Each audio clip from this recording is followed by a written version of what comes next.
بسم اللہ الرحمن الرحیم۔ دین و اسلام چینل کے ناظرین، السلام علیکم ورحمۃ اللہ وبرکاتہ۔ اسی طرح صحیح بخاری کی حدیث نمبر 331 ہے، نبی کریم صلی اللہ علیہ وسلم نے فرمایا کہ جب حیض کا زمانہ آئے تو نماز چھوڑ دے، اور جب یہ زمانہ گزر جائے تو خون کو دھو اور نماز پڑھ۔ اسی طرح صحیح بخاری کی حدیث نمبر 331 ہے، ایک عورت کعب زچگی میں مر گئی تو حضور صلی اللہ علیہ وسلم نے ان کی نماز جنازہ پڑھی۔ اس وقت آپ ان کے جسم کے وسط میں کھڑے ہوئے۔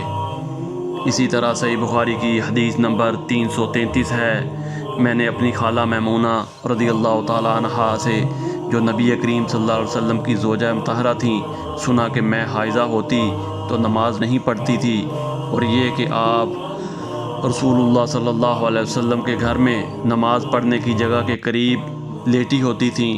آپ نماز اپنی چٹائی پر پڑھتے، جب آپ سجدہ کرتے تو آپ کے کپڑے کا کوئی حصہ مجھ سے لگ جاتا تھا۔ قرآن و حدیث کی تعلیمات کے لیے دین و اسلام چینل کو سبسکرائب کریں۔ جزاک اللہ خیر۔